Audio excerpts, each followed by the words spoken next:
God.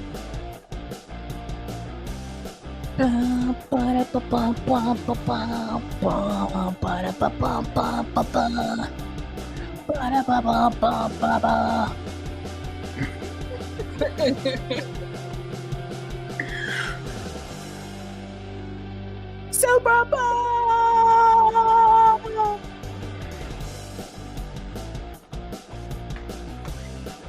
Ruffin.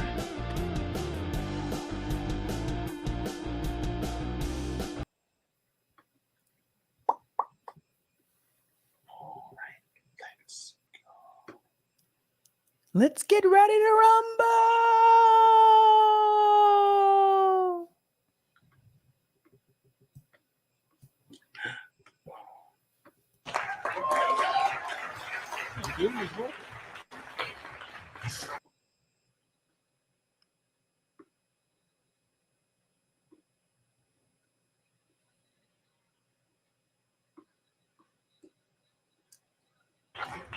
Thank you, John, for those kind of words.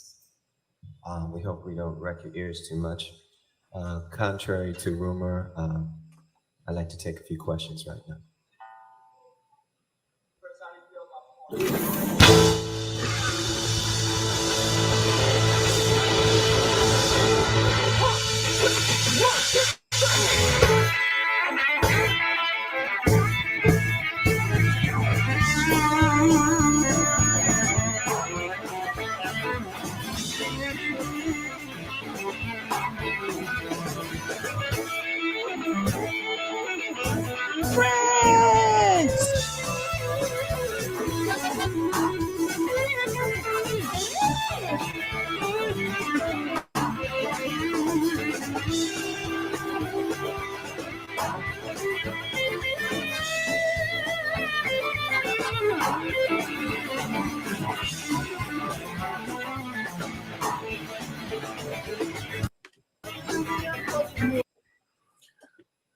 All right. I don't want us to get a copyright. The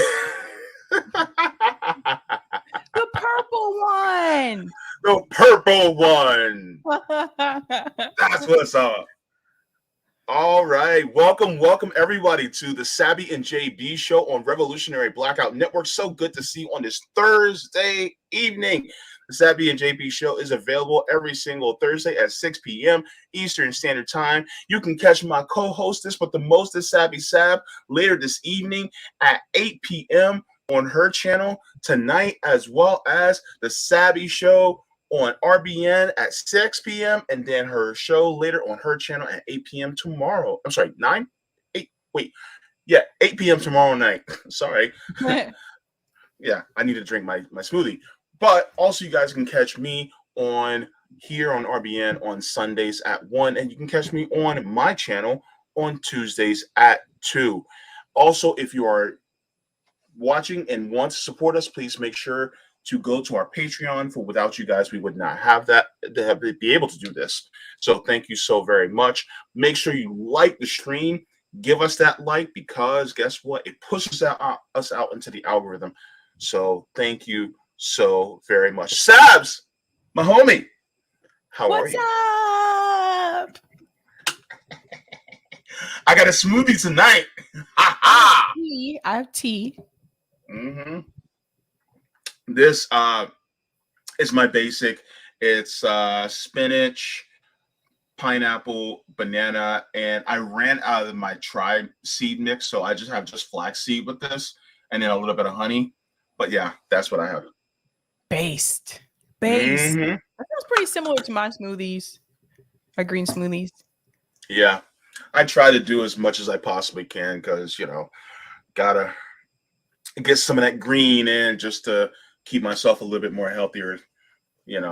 Healthier options. You know what I mean? Hmm. So yeah. So here is the chat. Gonna say hello to everybody. All right. We have Bryce Smith in chat saying, I'm her. Good to see you. All right. Whoever says, what's up, comrades? What's up, whoever? Whoever. Black Sun says, greetings, comrades. Happy Thirsty Thursday.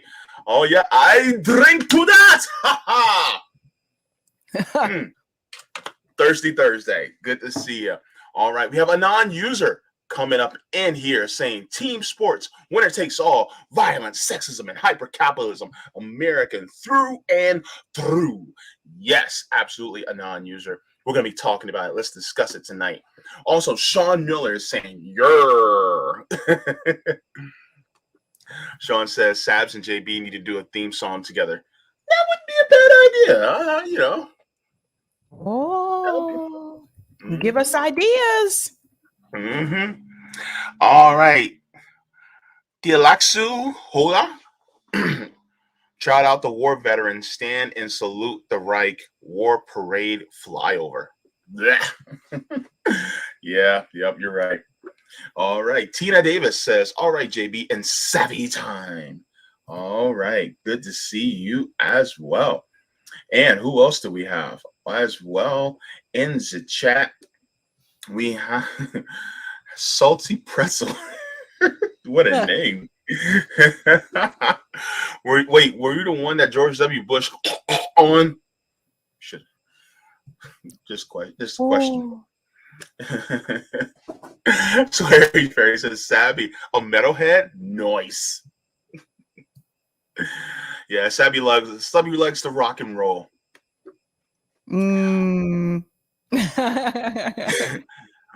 Monarch says, at least this Super Bowl has no FTX sponsorship. That is hilarious. Oh, man. Who else is in here? Wait, I think I missed. It sprung up on me. Rick Solis coming in saying, peace.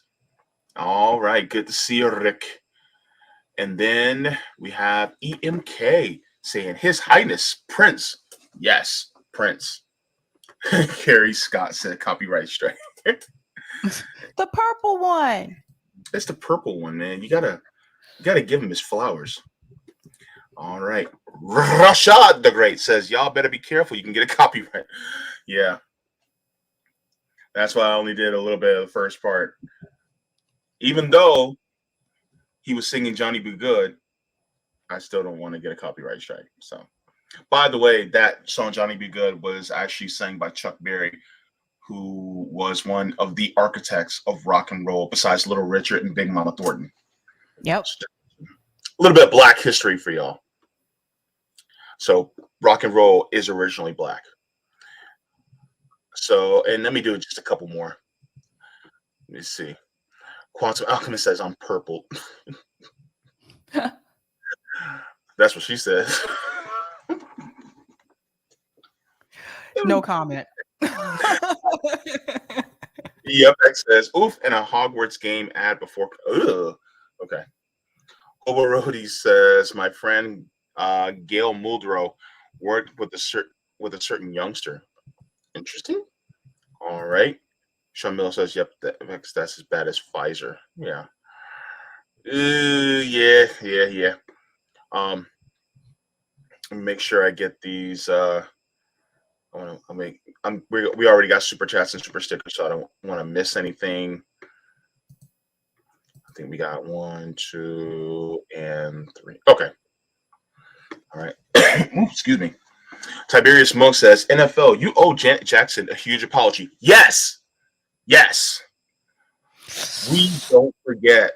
Pepper's Farm remembers. Also, what up, Sabby and JB? You cool, dope revolutionaries. Thank you. All right. And then we also have a couple more. All right. We also have the Olas Dotir super sticker. Thank you so very much for that. And Marcus Pfeiffer says, I love how RBN spontaneously follows Buchanan, Cropton, Zoe Baker's anarcho-communism, waiting until you find out how even Wolf doesn't get quite AMCOMs. Oh, interesting. Thank you so much. All right. So let's continue on with the story. Now, Sabby, I know you're excited. Sunday. Super Bowl Sunday. Super Bowl 57. I'd be more excited if my team were in it, but either way, we've been there multiple times. Well, so yeah, I'm excited. Yeah. The Chiefs versus the Eagles. My family's from Philly, by the way. Do you know the Eagles song? Their chant? I know the first part, but I don't know the rest. I mean, because I've lived in Florida most of my life, but I definitely have family in Philly. Yeah, they go, fly, Eagles, fly. That's what I know. Yeah, me too. They also play Fly Like an Eagle from Steve Miller Band. Fly like an eagle to the sea. Fly like an eagle. I'm gonna fly. I love that song. Yeah. Yeah, so a lot of people are excited, right? There's a lot of people who are there's going to be a lot of bets made, a lot of money's going to be made, and there's going to be some hurt feelings, and there's going to be some gloating and triumph by 11 p.m. on Sunday. But one of the things that I think that, those of us at RBM want to focus in on is the economic aspects of this. A lot, like I said, a lot of money there's just to be made, and we live in a capitalist system. So there's bound to be some type of exploitation, right? That's why the video is titled Super Bowl Exploitation, because somebody's going to get shafted. The question is who? Well, let's look at last year's Super Bowl. So there was an article that was presented. This was last year. And yeah, I don't need to support y'all. I haven't do that. Sorry, I just these corporate media. It says, what the hell? Get out of my face. Oh my God. Y'all so desperate for money. Yeah, you may have to. Yeah. NBC articles are like that. Yeah, that's y'all already make enough money. Didn't y'all host the Super Bowl last year? Y'all already made y'all money. Get out of my face. Hang on. Fly like an eagle to the sea. Gracious. Fly like an eagle. Oh my God. God. Songs in my head. You're gonna have to probably go out and come back, and then hit that allow ads thing. I know it sucks. Fly like an eagle to the sea. Fly like an eagle to the sea. Hang on.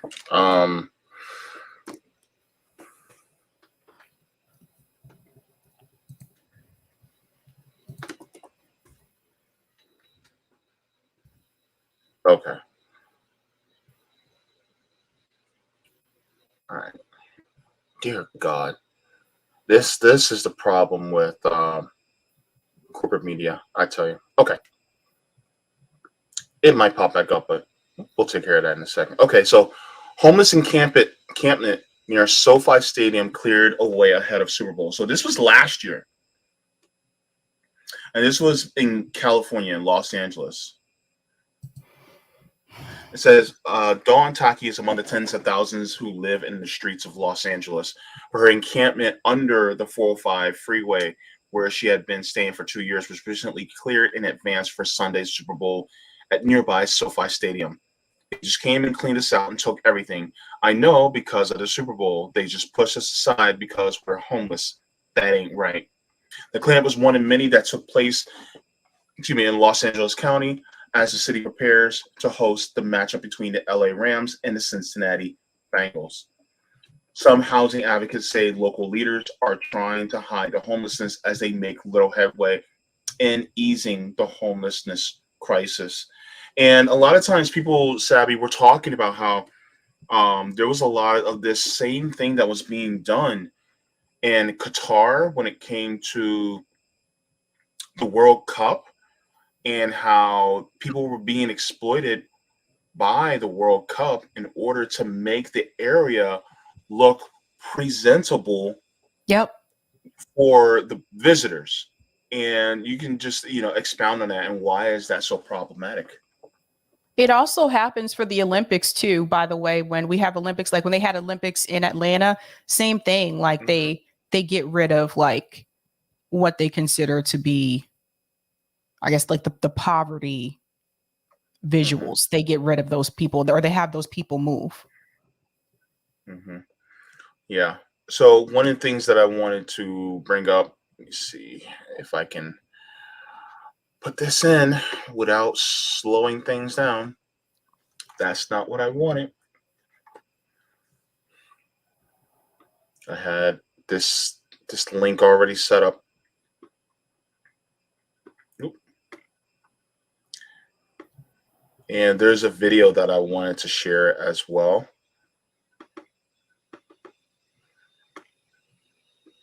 And I'll get this set up. But yeah, so there's a lot of people who are pushed out. And a lot of times people don't truly realize to the extent of how many people are displaced because of these huge sporting events. And the fact is that they bring billions, not millions, billions of dollars. And this is more of just the real world type of danger that happens to people who are homeless, who are within these cities. Now, just to let you guys know, it's going to be in Arizona this year. I forgot the name of the city. Hang on. I think they've hosted it there before. I think they have. I have to double check, but I noticed it says "Welcome to Inglewood" in the background. For those who are not aware, Inglewood is a neighborhood, one of those Los Angeles neighborhoods, but it's predominantly African American. But that's been changing now too because of gentrification. Yeah. So this year is going to be in Glendale, Arizona, but last year it was basically in Inglewood, California. And this gentleman, who's from Germany, actually shows what has really been going on, what you don't see in a lot of corporate media. So we'll just take a look at here. Beautiful Inglewood, California, the city of champions. And maybe the Rams going to be champions pretty soon. Who knows? See?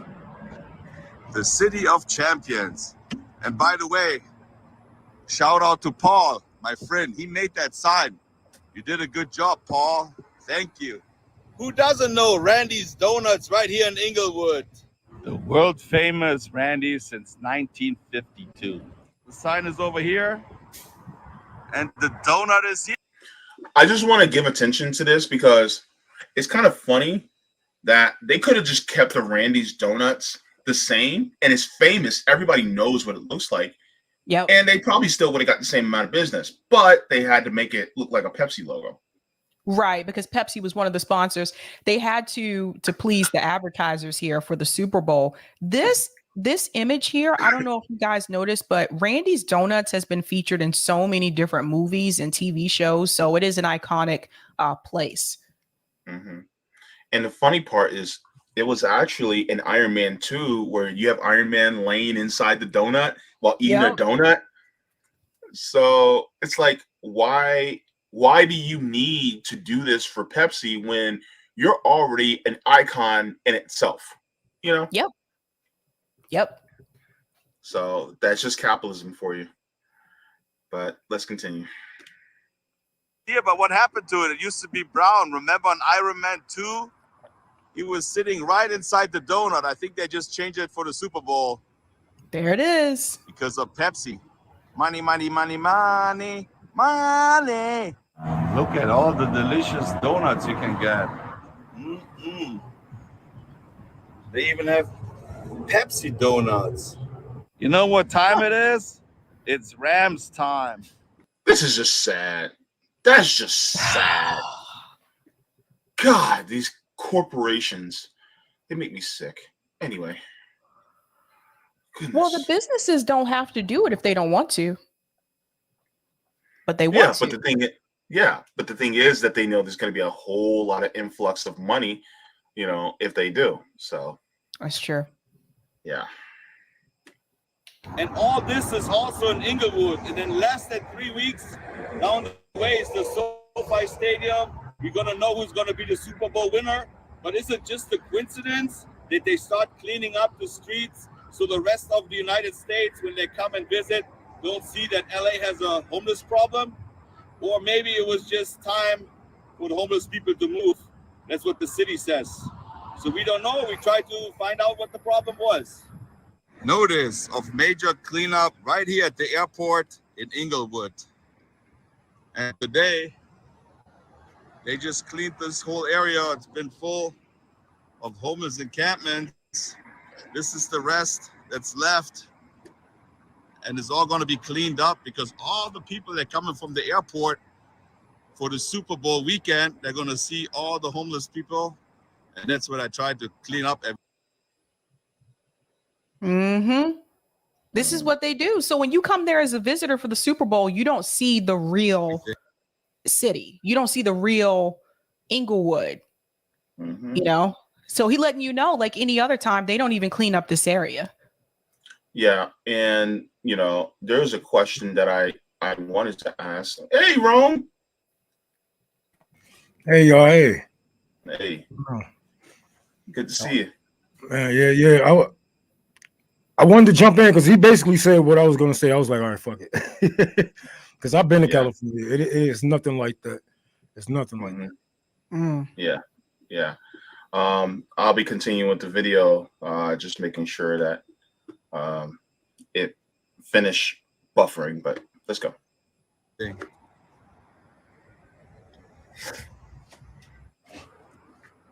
The people that were living here, they got a 72-hour notice that they have to leave because they were illegally camping on state property.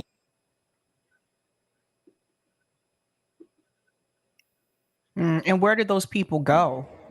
It was also said on the news that they provided over 40 vouchers for hotel rooms. It's right here on Century and La Cienega. Anthony, is that okay to put you on YouTube? Sure, yeah, why not? What do you think? Why did they start cleaning up this area? Because the Super Bowl, they even told us that it was the Super Bowl. It was not even, for our health or anything like that. But they cleaned up underneath the bridge yesterday on the 405 bridge. And the on-ramp and the off-ramp, they cleaned that up. And basically, La Cienega, they cleaned up. And First Avenue is still a mess. So that's the only place we're allowed to be at right now because they can't see it by the plane. Okay. That's the only reason why they took out everybody from the bridge and then the highway part.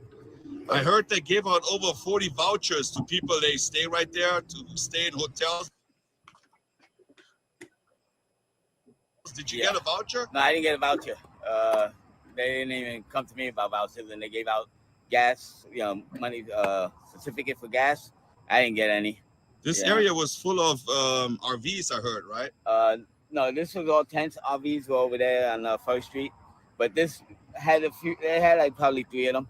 Okay. 3 RVs, So they're gonna clean this up later on this week, or they were supposed to come and pick this up like yesterday.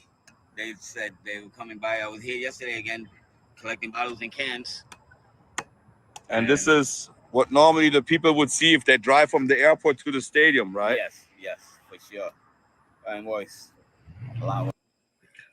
Yeah, and the thing is that a lot of these people who are in this position, and I find it funny how people will talk about, oh man, we got to clean this area up, we got to make this place look better, and it's like, I actually have an idea how to clean it up and make it better.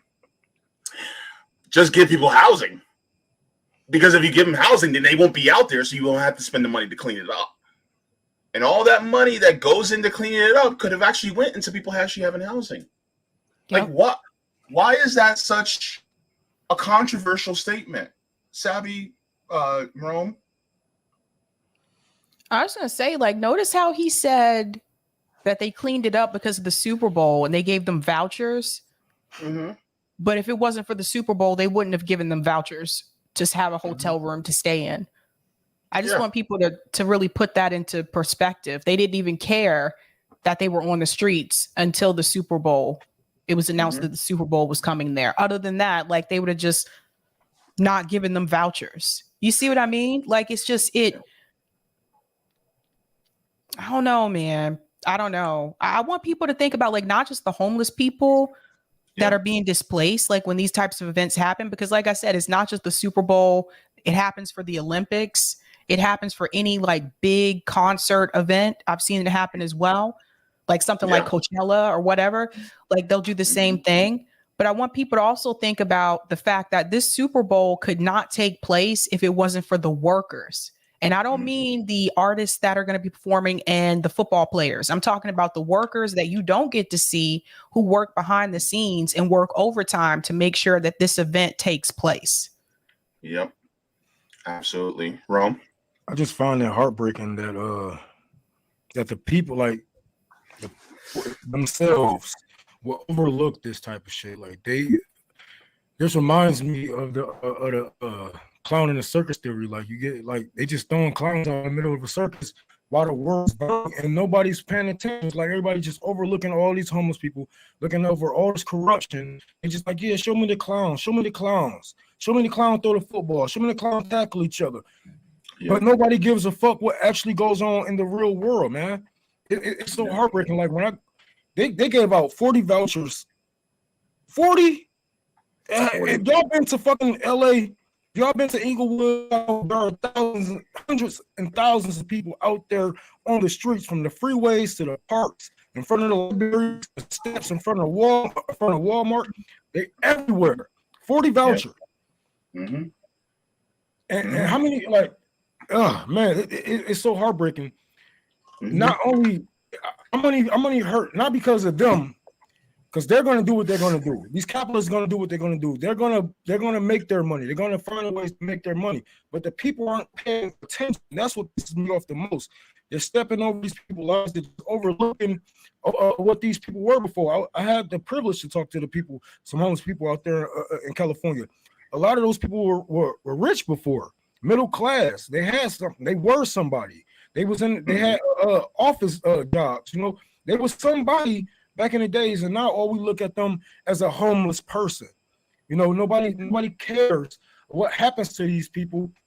We got to get our head out of the fucking game and put it in the fucking game. You know what I'm saying? Get your head out of football. Get your head out of, like, I'm not talking about an NFL boycott, NBA boycott. Y'all niggas gonna watch that shit anyways.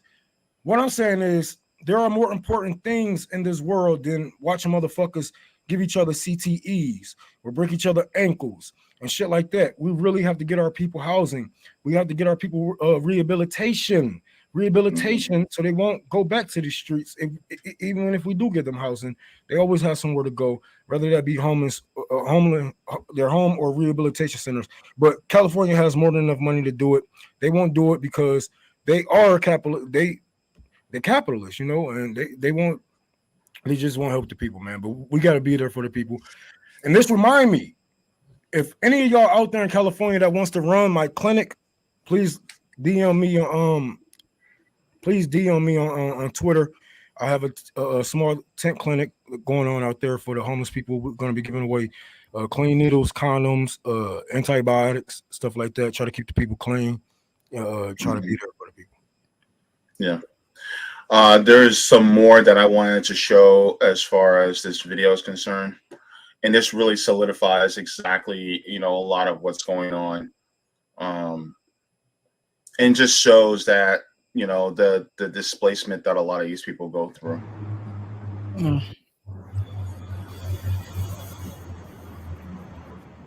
I'm here on top of the Hollywood Casino, and right behind me you see the beautiful SoFi Stadium, home of the Chargers and the Rams. And hopefully the Rams are going to win. I know there's some people that are going to be mad at me when I say that, but of course, this is LA. Why not bring it home to LA? The beautiful SoFi Stadium opens its doors on September 8, 2020. It's the most expensive stadium ever built, $5.5 billion.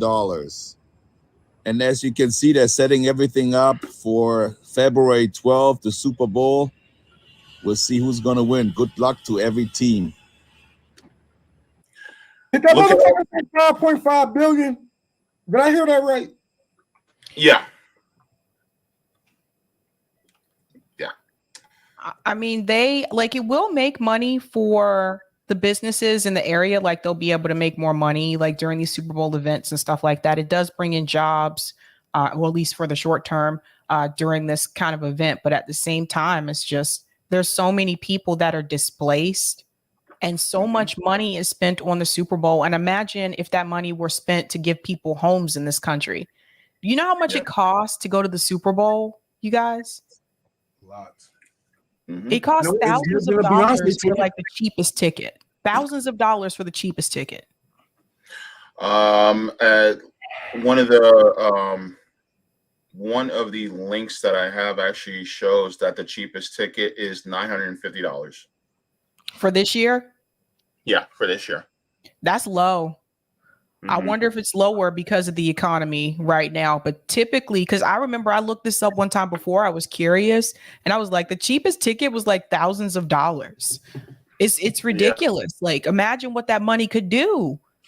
We could end poverty in this country if you stopped the money that's spent like on the Super Bowl and the Olympics, like all of it. Like, even if we don't want to, even if we didn't do it nationally, right? 5.5 billion in a stadium like that could have built a hell of a rehabilitation center for the people of LA. That would have been one of the best rehabilitation centers that the world have ever seen. And we could have started a domino effect and had everybody wanted to invest in big stadium like rehabilitation centers for a great group of people to go and still have somewhere to go, be really rehabilitated, have a place to stay at night with their kids. $5.5 billion. They could have housed all the motherfuckers if they wanted to. They could have housed all of them, and not only that, they could have put it under some type of nonprofit or some type of LLC and wrote that shit off in their taxes and got it right back. They're not losing anything taking care of the people. The thing is, they just don't want to take care of the people. They're not losing a damn thing. Nobody's losing a damn thing. Because even I can write off the shit that I do. I don't do my taxes, but if I did, I can write off everything that I do because everything is a gift. Everything is given to me, right? They can do the same shit. The problem is, you the problem. They don't like you fucking poors, whether you white, black, yellow, or red. They don't fucking like you if you're not in that tax bracket. So they're not even thinking about building a stadium-sized rehabilitation center. They're thinking about making their fucking money. It says here on this site, it says the standard ticket prices reportedly range from $950 to $6,200. Not counting the 5-figure luxury boxes. Even at the lowest possible range, that would value the tickets to the Super Bowl at $66.5 million in total. Who the fuck is going to this shit? Who the fuck can afford to go to this shit? About the same amount of people that are either part of the PMC, the upper echelon of the PMCs, and the rich. That's pretty much who can go. And that's, the small number of people who can actually afford, to live in this country. That's pretty much who. when the rich get together like this, we need to start taking these opportunities to corner them, man. I'm not wishing nothing bad, nothing ill on people, but when rich people group together like this, we really need to start taking advantage of protesting and trapping them in to protest them, and we can do whatever, really get on some headlines or whatnot, block them into the stadium until they like. Y'all gonna really let rich people just group up like this and just leave your town? And then when they leave, you know what they leaving? They leaving all that trash from the Super Bowl. They leaving all them fucking jersey shirts. They might, if the team lose, they might riot and flip over cars and burn down buildings like a black dude just got fucking kneed on his neck by the fucking police. Mm-hmm. But bring nothing good. Here's a piece that Sabby was talking about. It's like local revenue. It says in the short term, business booms. Hotels raise their rates by anywhere from 50 to 300% during the weekend of the game, netting as much as a few days as they ordinarily might in a month. But bargains can be found at whatever. It says airlines are a bit tougher on price for those who are awaited the last minute. A round trip flight from New York to Phoenix on American Airlines from Cincinnati to Los Angeles for the weekend can cost over $1,000 to leave Saturday and return Monday. Most Sunday return tickets are sold out. So this is just a huge boom. But the thing is that the profits aren't, gathered by the workers. The profits are taken by the capitalists who own the means of production in these facilities, these businesses. And so unless you are a small business owner, and let's say you're just the owner yourself and you run it yourself and you don't have employees, then yeah. But at the same time, if you're an owner and you're pocketing the rest of if you're pocketing the profits, but you're not giving that over to your employees, I mean, it's just there's a whole bunch of money that's being made by the capitalists and not any of the workers who's really making all this happen. Yeah, I think there's so much money that they make during these types of events, you guys, like so much money. And you have to wonder if any of it is being invested back into the community when these events end, like all these celebrities pour in to attend these events. And you have to wonder, like, what's it all for if it's not benefiting the community after the fact? Like after the Super Bowl is over and everyone goes back home, how are the people in the community? Are they better off or are they still the same? Yeah, a lot of us be worse off. This is why I wish nothing but the worst for the Detroit Lions, because with great football teams comes gentrification, and one thing we don't need right now in Detroit is these college kids, is these sport families coming in, buying up land, buying up houses that what I'm saying, we are trying to get back from the city right now. They are going to buy up. They are going to take over. You know what I'm saying? Like, that's why I wish nothing but ill on the Detroit Lions. I hope they suck forever. I remember when Detroit had a Super Bowl here. I think this is 2004, 2006, something like that. I remember we had the Super Bowl here, and there was a lot of people flying from Miami, people flying from Canada, people flying from the West, New York. We had all types of people up here, and Detroit, it ain't really much to look at, but they trashed this bitch. They trashed Detroit for real, and it took us down there $1 million something just to clean up the city from what they left behind during that Super Bowl. Yeah. Well, Rome said is true about the stadiums, because I'll give an example too with the Patriots. Now, Gillette Stadium is in Foxborough, Massachusetts. It's not in Boston, so that's south of Boston. But when the Patriots sucked, it was relatively affordable to live in Foxborough, Massachusetts. But once the Patriots started winning, like year after year after year, the cost of living in Foxborough started to increase. So yeah, it's true. You have a winning team, like that does make the prices of everything go up. Home ownership, rent goes up, all of it. Do you know people would kill to live near Gillette Stadium today? Well, maybe not anymore because Brady's gone and they're kind of sucking. But when Brady was here, people would kill to live near Gillette Stadium. Yes. Wow. Thank God the Magic doesn't do well here. Oh my gosh. But Orlando Magic used to be good, JB. Yeah. Check. They used to be good. I'm not a sports guy anyway, so I mean, I wasn't it in the Anthony Hardaway or the Penny Hardaway days back when he was playing. Yeah. Everybody was talking about him, you know, and yeah. That was in the I like the way you work it, no diggity. that it was in back in them days. Man, y'all had Shaq turn down rims, man. Like shit, that was I'm glad that shit ain't happening up here. I mean, we had the Pistons in 2004, 2003, 2004, but it didn't bring as many people because this one, Detroit was playing in Detroit, but it was really Ann Arbor.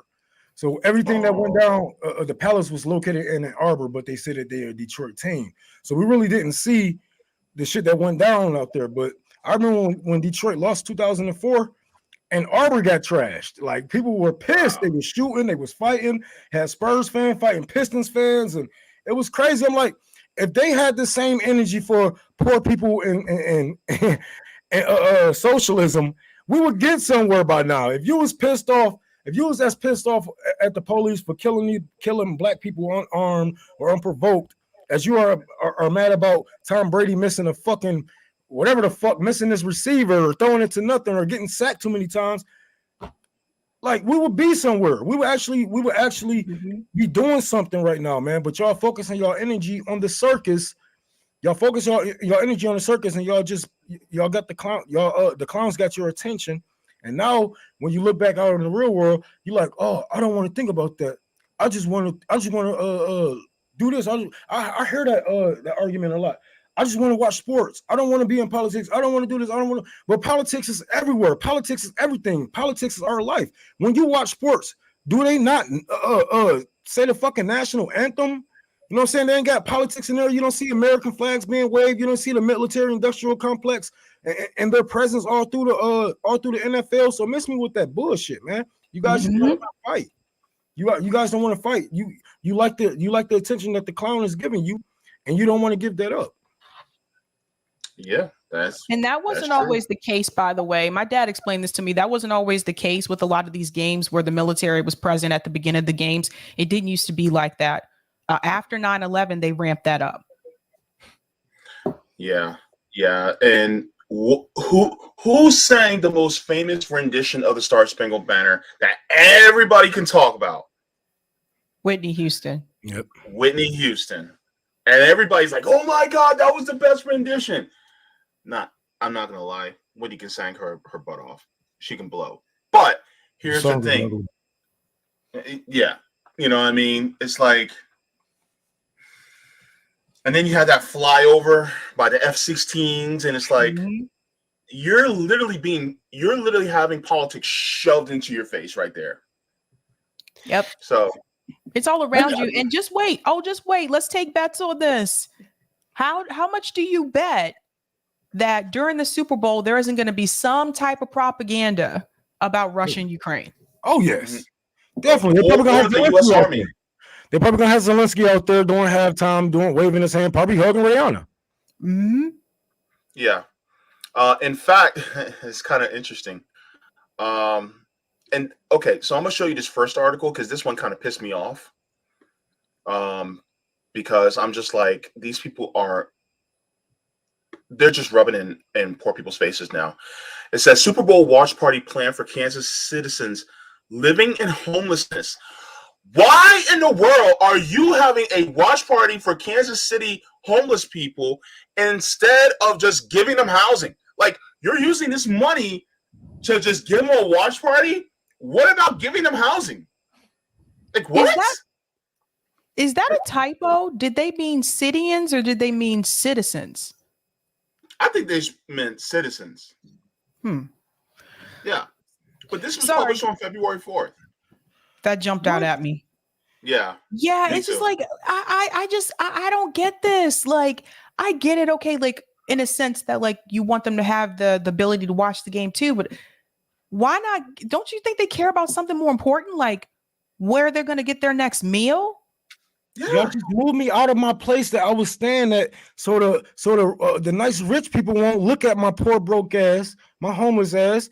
I'm already displaced. What? Oh, you want me to watch a fucking football game? No, I got to go out here and hustle. I got to go out here and beg for money. I got to go out here and sell this and sell that in order to make it through the day. I'm not concerned about. I've been homeless before, dude. The last thing that's on my mind is watching a nigga catch and throw a fucking football. That's the last thing that's on my mind. The first thing that's on my mind when I wake up is how am I going to eat? How am I going to stay warm? Where am I going to go? Do I have anybody in my corner that I can borrow from right now? Et cetera, et cetera, et cetera. Can I get another job? I'm not worried about no nigga catching no goddamn football. I don't want to see nobody. I don't care. You know what I'm saying? Like this is so out of touch these people are, and they thinking that throwing us little gifts is gonna make us warm and fuzzy in the inside. No, it pisses off even more. I hope whoever organized that shit get jumped by the homeless people. I hope whoever organized that shit, they just whoop their fucking ass, man. Because what went through your mind when you probably organized thousands of fucking dollars to get these people a fucking TV outside? You could have organized some shit and gave a church some money to house these people for a day while the Super Bowl is going. Then you can throw up a TV with whatever the fuck is on. You didn't put a roof over their head, but you're gonna put a TV in front of their face. Get the fuck out of here, man. Well said, Rome. I just want to add too that, like, I'm sorry, but this is just city council formally approved $750,000 for possible Chiefs Super Bowl parade. Why not put that money back into the community? Like, it just, damn. Do you see the way that cities like spend money? It's so reckless. They spend money in places where it's not even needed. Yep. Absolutely. And I was going to pull that to your attention to that too, because I'm just like, why? You know, and this person says this year that with the Chiefs back on the big stage, we didn't even think twice. Maybe y'all should have thought a third time. Instead of traveling to Arizona, we're using those funds to host another Gold Dome Super Bowl party for Kansas City's homeless to watch the biggest game of the year. We'll have a giant projection screen to watch the game, a catered Jack Stack barbecue meal with dessert, free haircuts, and raffle prizes for those in attendance. But most importantly, we'll offer a sense of community for those in need. Get out of here. You know what? We'll give them a sense of community, putting them in housing. A community. A fucking community. God. This is crazy, man. This is the tax write-off. This is the tax write-off. Has Nick seen this? Have we shown this? I don't know, but that's his city. I'm curious. I'm curious what you have to say about this. Man, I'm gonna post it. I'm gonna tag Nick. he's gonna pull a gasket over that one. Watch, because I ain't gonna lie, I've been in down, like, we did a barbecue downtown Kansas, and I'm pretty sure they can use a couple of $1 million down there. I'm pretty sure people are sleeping outside of the fucking homeless shelters. The motherfuckers are so packed. You know what I'm saying? Like, people are sleeping outside of the homeless shelters. People sleeping on the streets in front of buildings. I'm pretty sure Kansas needed that money to invest in the people, but it is what it is. They never gonna give a fuck about us. We can sit here and question their motives all day. We can sit here and question their motives until our face is blue or pink. They're gonna do what they're gonna do. You know, the best we can do is give people this information. Give people the information. Compare the do's and the don'ts and what we should do with this money and what we are doing with the money. Like, a lot of people won't even think twice about investing these millions of dollars that we're building stadiums with into housing or school. You know, like, they are so fucking full of propaganda. That's all they think is what they tell them to think, man. They don't think for the people. They don't think on their own. It's a shame. But hey, man, I'm telling y'all, if y'all don't raise up and stop letting these rich people gather up in one fucking place, this is how comfortable you guys. This is how weak the proletarian is in America. Rich people are so comfortable. They're comfortable enough to sweep homeless people out of their fucking way and not even get pushback from the proletarian, not get pushback from the citizens. And they are comfortable enough to gather up in one of the poorest fucking cities, one of the poorest cities in fucking California, and just stunt on your broke ass and leave home. Leave and go on their fucking private planes like nothing fucking happened, and y'all gonna let it happen. Yeah. Danny said Nick based in Kansas, not Missouri. Kansas City is in Missouri. Yeah, Kansas, Missouri. Kansas City. Well, there's two Kansas cities, but I just warned Nick has addressed this before that he's in Missouri. Yeah, he's in Kansas City, Missouri, not Kansas City, Kansas. Yeah. There's either way, both of them motherfucking cities is going. So, I want to show you guys this as well. Speaking of exploitation, it says Super Bowl 2023 halftime show. What to know about Rihanna's performance at Super Bowl 57. So Rihanna is going to be doing the Super Bowl halftime show. And by the way, we were just talking about the national anthem. This Duck Dynasty looking dude is going to be doing the halftime song. That's Chris Stapleton. Oh, okay. I didn't know who it was either, but damn, nigga. Me neither. And then, and by the way, they're also going to be singing America the Beautiful, and Babyface is going to be singing that. And then Shirley Ralph is going to be singing Lift Every Voice and Sing. So they just got black faces in high places, man. I'm telling you, you can't never trust them. You can't never trust them. I don't get it. They pushing this. They're using black faces to push imperialism on us to make it. It's not that bad. We got Whitney Houston singing it. Shit, bullshit. I don't give a fuck. I don't give a fuck if it was Michael Jackson with Martin Luther King and Malcolm X as backup. I don't care. It's a horrible song. Listen, the question is, are we going to see Babyface eyes, or is he going to have on sunglasses? Is Babyface going to take off the sunglasses this time around? Because you got that whip appeal. Just whip it on me. Yeah. So this is something that I also think that people need to remember. It says, why hasn't Rihanna performed at the Super Bowl before? It says in 2019, when the game was held in Atlanta, the NFL struggled to find performers because many of them, including Rihanna, stood in solidarity with former San Francisco 49er quarterback Colin Kaepernick. The athlete provoked controversy in 2016 after kneeling during pregame national anthem to protest social inequality and police brutality. Rihanna told Vogue in October of 2019, months after she had been asked to play the Super Bowl, she said, "I couldn't dare do that. For what? Who gains from that? Not my people. I just couldn't be a sellout. I couldn't be an enabler. These things within the organization, there's things within the organization that I do not agree with at all. And I was not about to go and be one of service to them in any way." But it says it's likely that the arrival of her longtime guru, Jay-Z, as a consultant for the NFL played a role in her decision to perform. The rapper business mogul aligned himself with the NFL later in 2019, basically, selling black people out, and said he would assist in expanding the cultural influences of the league. So my thing is like, they ain't really changed nothing. So I was about to say, like, what happened, Rihanna? Like, what changed? Because Colin Kaepernick still isn't in the NFL. I mean, maybe I don't watch. Is he back? No, he's not back. Police still killing 1,000 people a year. Yeah. Our black people are still a high statistic on a murder chart of police, by the police hands. Mm-hmm. Like, what have changed fundamentally for you to, was it the pocketbook, the money that they said, and you bring Jay-Z in the picture, and now it makes sense now. Mm-hmm. It makes sense why she sold out, because it ain't even like she haven't sold out already. She have child slaves making her. You ruined the surprise. I was gonna bring it up if she ever responded to the sweatshops. Oh, I'm sorry. Oh, Rome, you ruined the I wasn't surprise. a Come on.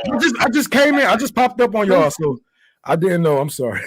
Well, I want people to know really quick. It's important to understand she's not paid for this either. So you really got to ask why the change of heart, because halftime performers aren't paid. Yeah. Yeah. But that notoriety gives them a lot more business. It increases their record sales and increases their businesses like Fenty Beauty by Rihanna. And this is from the print. It says Rihanna Fenty Beauty brand under lens in India for using mica from mines hiring child labor. Yep. Remember, Rihanna's a billionaire.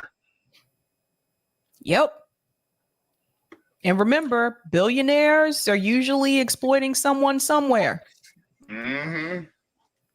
No, Hello, Jay-Z. Hello, Beyonce. One fan said to me, she made that money, hard work and blah, blah. She don't have any child slaves. That shit has been debunked. No, it hasn't been debunked. Nothing has been debunked. She haven't came out and said a damn thing about it, just like Jay-Z haven't came out and said about the child slaves that was making his Rockefeller clothes when he had that clothing line.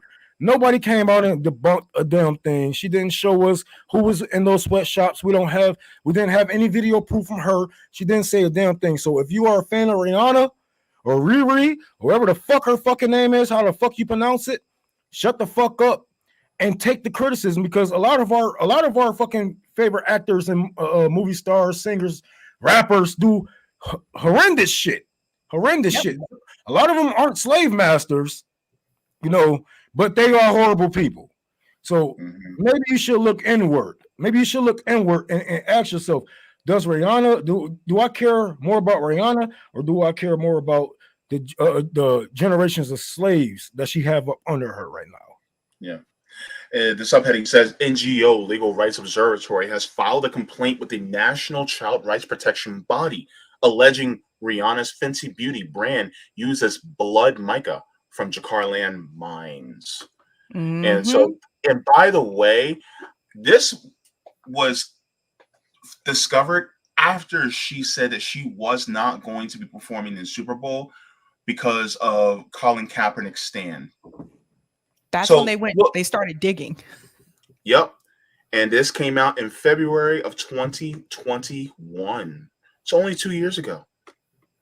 So it says, this is out of New Delhi, international pop star Rihanna, who created a stir in India by tweeting in support of the protesting farmers, is now under scanner of the National Commission for Protection of Child Rights for allegedly using mica from Indian mines where, quote, child laborers work in dire conditions, end quote, in her cosmetics brand Fenty Beauty. NCCR chairman Priyank Kanungo told the print that they are looking into the matter and would do the needful. I don't know what the hell that means.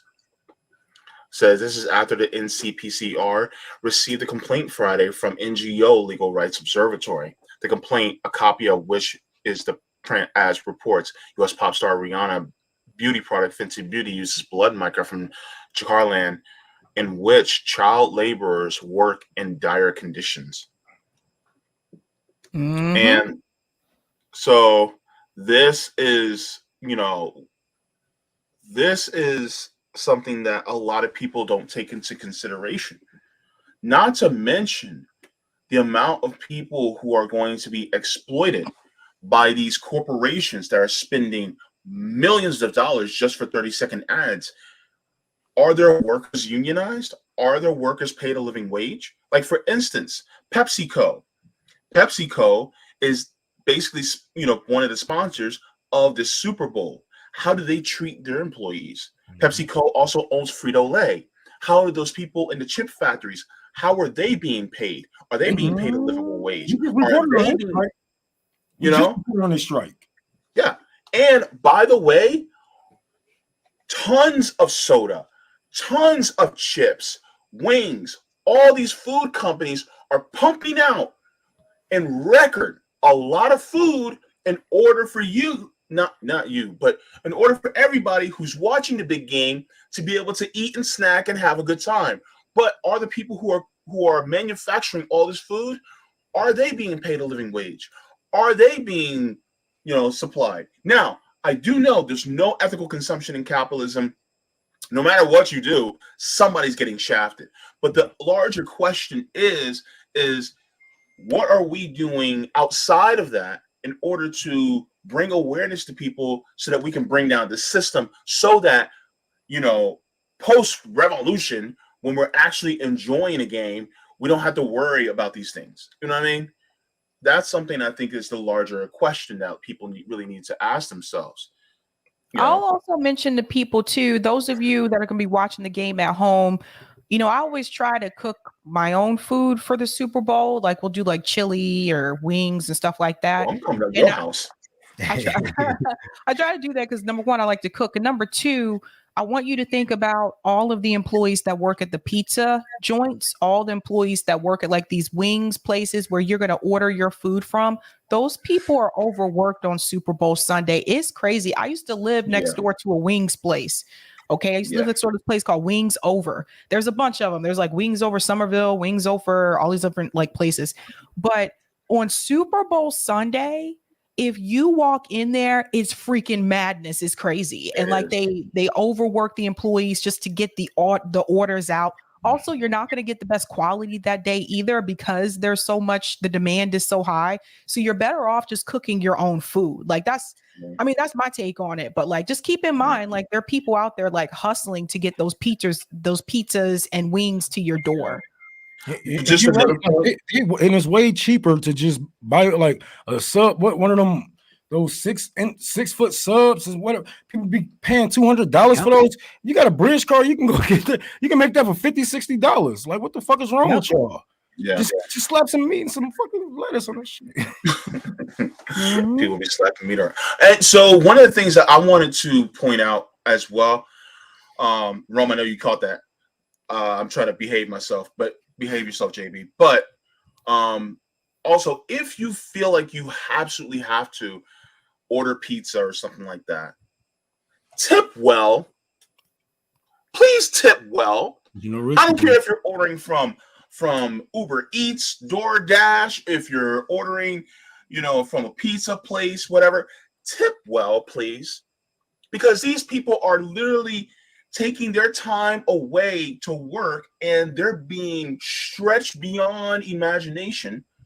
If you're at least going to use the tip well, because and I'm saying beyond 20%, because the thing is that they are working and they are getting paid pennies, for the type, for keeping these corporations up. So that's all I got to say. Them rich people not tipping, man. Like we know them rich people who order in thousands of dollars in food. They feel like it's a privilege for you to work for them. I gave this company thousands of dollars. I shouldn't have to tip and blah blah blah.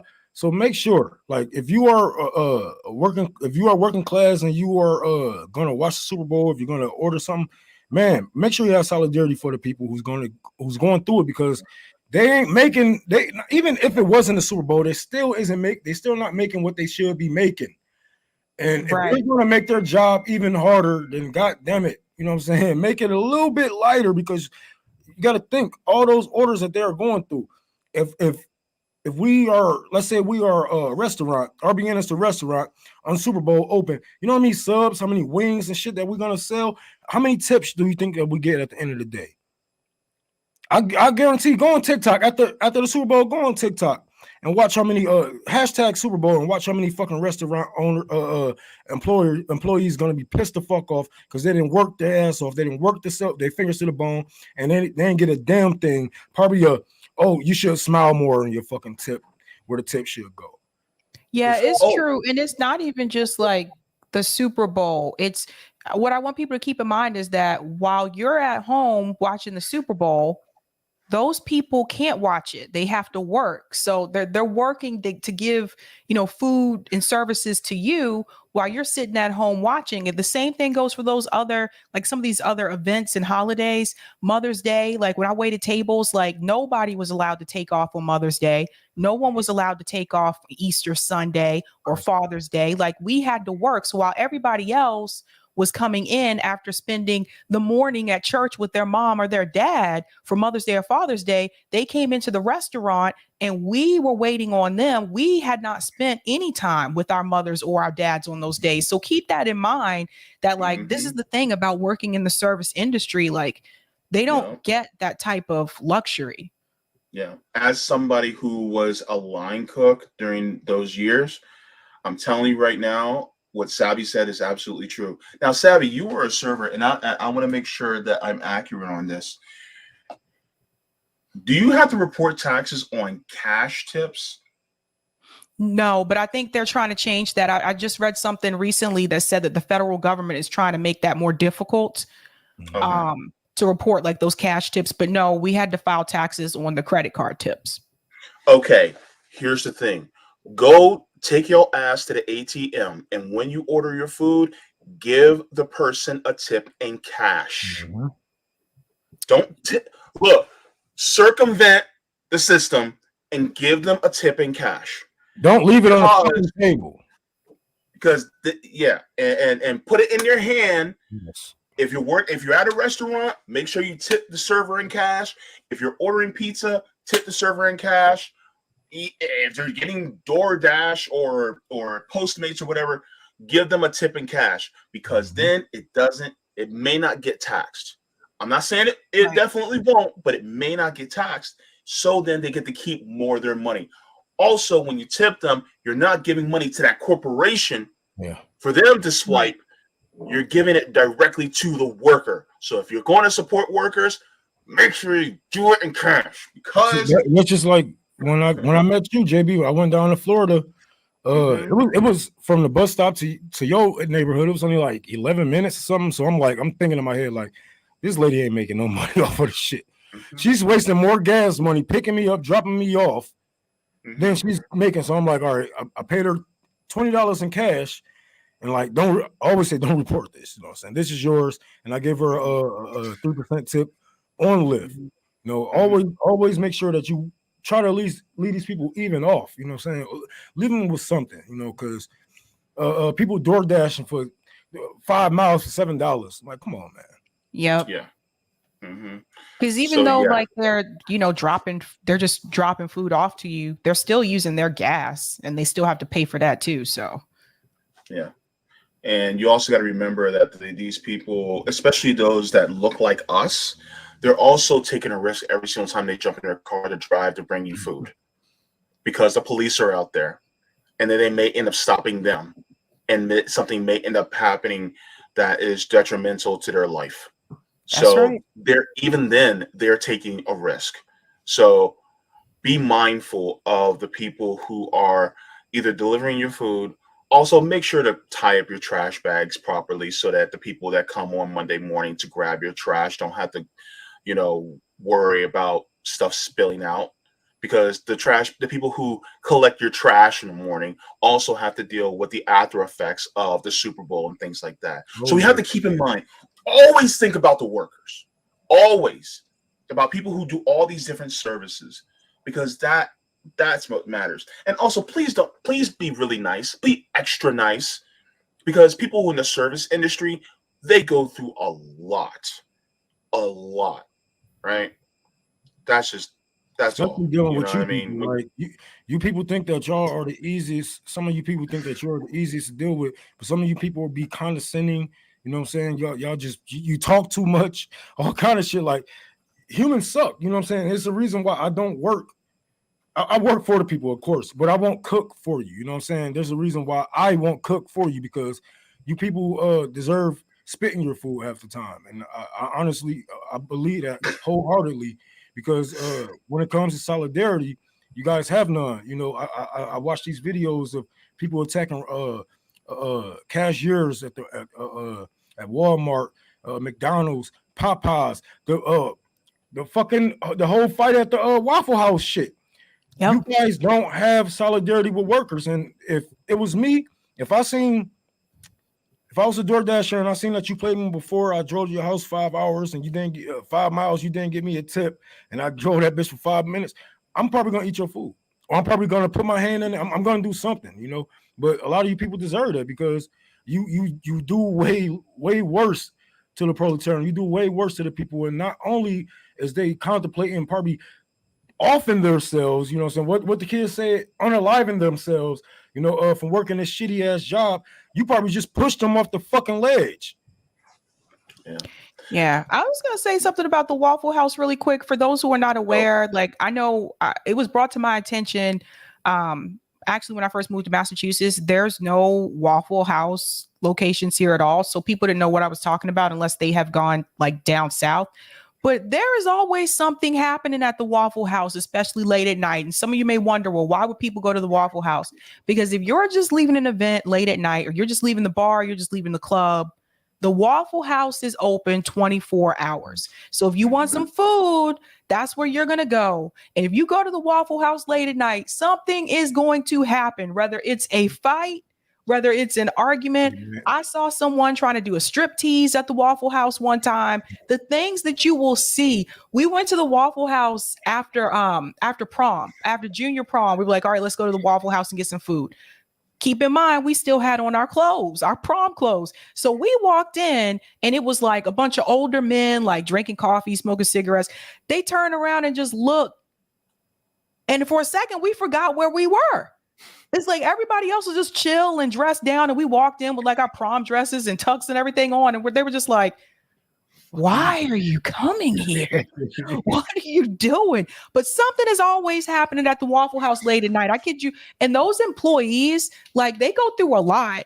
And some of the employees that work at the Waffle House, some of those are people who are ex-cons, and the Waffle House is their reentry back into the workforce, because that's one of those companies that will hire people that have a felony on their record. So just take that into consideration before you pick up a chair at the Waffle House and try to throw it at one of the employees, okay? Oh my God. But she deflated that thing like a pro, man. She did WWE on her. She's like, There's one more article that I just wanted to go through before we go into the super chats and the tips on Rockfin. But this one is also, since the Super Bowl is going to be held in Glendale, Arizona. I gotta go. I've been on too long. I was only supposed to be on here for a couple minutes. Thank y'all for having me.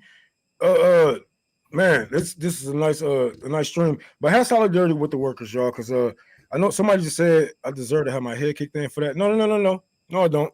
You know who deserve to have their head kicked in? People who don't have solidarity with workers who handle your motherfucking food. So you're gonna get whatever I give you. You have no choice. You're not gonna cook, right? So respect me, or you will be treated with the same disrespect that you treat me with. I don't give a fuck about your food, my nigga. This is my job. This is my livelihood, you know? So yeah. Take care, y'all. I love y'all. I love you, Sabby. I love you, JB. I gotta go get high. Okay. Okay. Bye. Bye, Ro. Okay, so this is let me get here. Okay.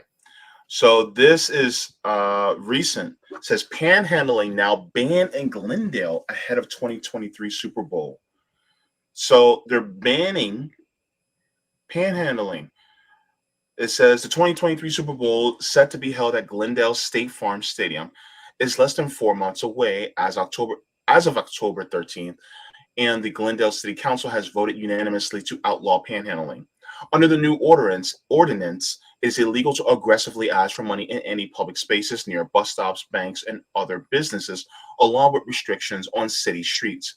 Violators can face a civil citation ticket for a first offense with harsher penalties thereafter. The law takes effect in 1 month. So that was basically 4 months ago. It says city leaders insist that this has nothing to do with the big game, bullshit, and everything to do with safety, right? Like cutting down on other matters such as accidents involving pedestrians. We asked the Glendale Deputy City Manager for figures on how many traffic accidents were specifically caused by panhandling, but he says he does not have that information. Of course. Sabby, your thoughts? It's interesting because that is a part of like the sports culture is panhandling. Like I can't You won't go to like one Red Sox game or Celtics game or anything like that where there aren't people outside trying to sell things. You know what I mean? It's just a part of the culture. I mean, like, let those people like make their money. Like, I don't get it. Mm-hmm. I don't get it at all. Like, it's an out of sight, out of mind type of thing. That's really what it is. Look, if someone can find a way to make like a team t-shirt that looks similar to the t-shirts that are sold inside the stadium, I give them props for that. And they sell it for less price. Right. I give them props for that. Congratulations on being creative. That's all I got to say about that. My thing is like, you don't have to buy from them if you don't want to, but let those people make their money. Yeah. The thing is that the whole panhandling thing and just asking people for money on the street, I'll say it. I said it when I'll say it again. You guys wouldn't have to worry about that if you just gave these people housing. I mean, how far are they going to take the whole asking people for money on the street thing? How far are they going to take that? Well, it says that they'll be given a citation. They'll be given a ticket. But I mean, that happens. I mean, that happens everywhere, though, not just outside of sports venues. Yeah, you know, but the thing is that it depends on how strictly enforced it is. Because we have, like, near me, there's panhandlers all the time. Yeah. Yeah. Yeah. At the some of the traffic stops, like some of those busier intersections, there's usually always somebody there with a sign, like asking for money or food or something like that. I mean, that's what I'm saying. Like, how far are they going to take that? I don't know. But the thing is that, you know, they're constantly trying to treat the problem they're trying to treat the symptoms of an underlying problem. And they are, like, for instance, they're trying to stop people from panhandling to get money from the people who are coming in and out of the game. Number one, if you're a person that bought a ticket for the Super Bowl, you have money. Let's just be real. Right. You got money. And so if that's the case, then the poor people, the homeless people are just trying to get just a little bit of a cut because they're homeless. But you wouldn't have to worry about that if you actually did a housing first model and gave people homes. And this is true. Yeah. But how far are they going to take? Because this is what I'm saying. What about the firefighters who ask people for money at the traffic stops? The firefighters that walk around with that boot, that firefighter boot, and they ask people for money. Like, how far are you going to take it?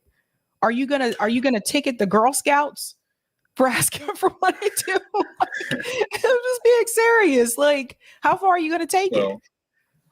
Well, those chocolate peanut butter cookies they slap. But here's the thing. They're within the realms of acceptable. See? It's a class issue. They're okay with middle-class people and people like Girl Scouts and firefighters panhandling for money because that's acceptable. By the way, why are firefighters having to panhandle for money in the first place? That's a big question. Well, a lot of them are volunteers. They should be paid. That's just my position. But the thing is that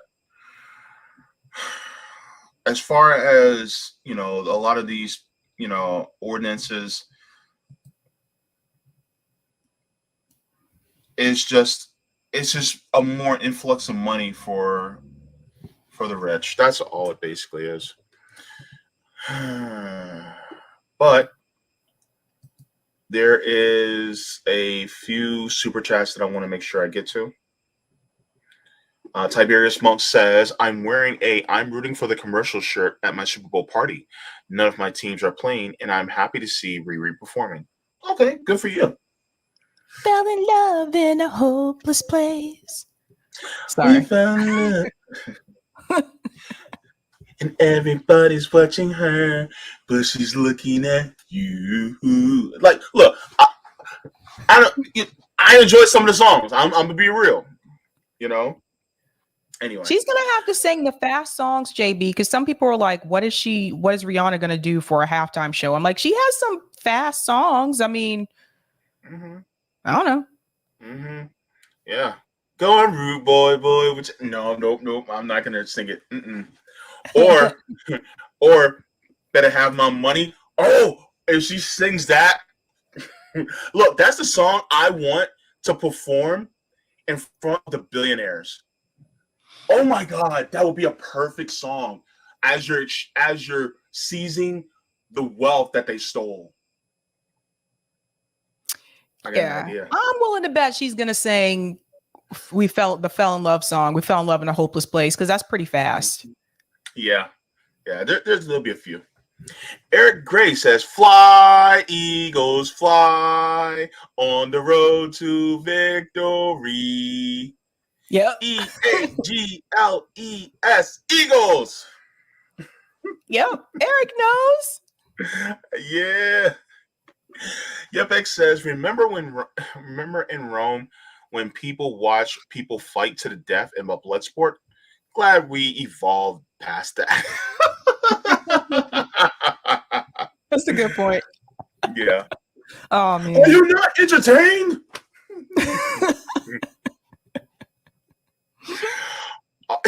Arthur Handy says, funding arenas and stadiums are funded either whole in part with taxpayer dollars. Absolutely. And then Tiberius Monk says, after the restore y'all did, she's out with me. Oh, sorry, Tiberius. Sorry. Oh man. Look, I'm gonna be honest with you. I'm still gonna listen to Rihanna songs because they're good songs, you know. But the thing is that you can separate, you know, the person from what they do, because, like, for instance, yeah, maybe she'll do Disturbia. She might do that one. Disturbia.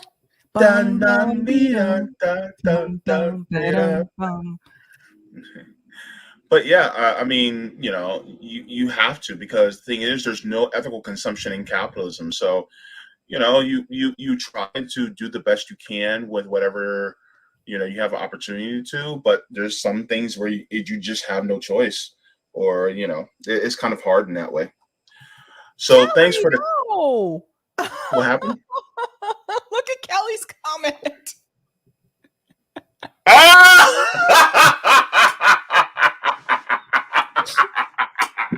Kelly, why? Oh my God. Oh. I'm sorry. Oh my goodness. Oh gosh. What did she say? Sticks and stones may break my bones, but chains and whips excite me. Sorry. Okay, let me stop. Thanks for this tip on Rockman Rogers. I'm currently in talks with someone from Arizona who's part of some public interest economy organization who's already familiar with public banks. I'm trying to get him to run a CBI amendment for Arizona's public bank, which will solve the homeless crisis by tamping down on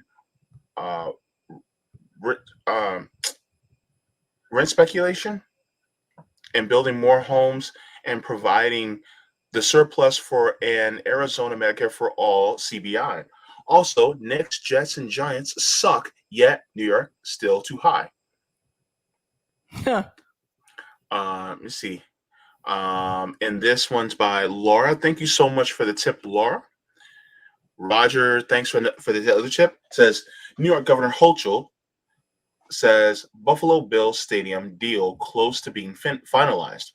New York State taxes contributed $600 million compared to Bills' $550 million contribution. When was the last time the Bills won a Super Bowl? Will this make them winners? Also, for context, Hochul is from Buffalo. Remember, P. Diddy, when Sean John brand got caught using sweatshops, they can bring those garment industry jobs to their hoods. Make it a worker co-op. Absolutely. Roger continues, says, speaking of tipping, I worked tipping jobs for the past 25 years. I cannot speak on those from our community who are from the West Coast or Midwest, but I do know the difference between those Negroes in the Northeast and those dirty South. That is, our people in the Northeast are cheap as hell, but the ones from the dirty South are very generous. They'll ask, "How you know I was from the South?" I'd be like, "You tipped." Oh gosh. Yeah, because down south is more of a it's considered more to be like a respect thing. Yeah. So, what do you got going on tonight, Sabs? All right, tonight I'm covering news stories tonight, and then I'll do call in right afterwards. So definitely check that out, 8 p.m. Eastern Standard Time, which I got to get going for because I have to get ready for that. And I'll be back on RBN tomorrow at 6 p.m. Eastern Standard Time. We're going to talk about Roger Waters' statement that he made about the war in between Russia and Ukraine, and we're also going to talk about. Oh, shoot. What was the other thing? Oh, yeah. The protests in Denmark. So I'm going to talk about that tomorrow. All right. Perfect. Make sure to catch Sabby Sabs in 30 minutes on her channel. And make sure to catch me on Saturday. I'm going to be having Noah Krejcevik from Midwestern Marks on at 6 p.m. on my channel. So you guys will be able to get to see that. Thank you so very much. You guys have yourself a wonderful day. And I hope the Eagles win because that'll make my family happy. Booyah! Later!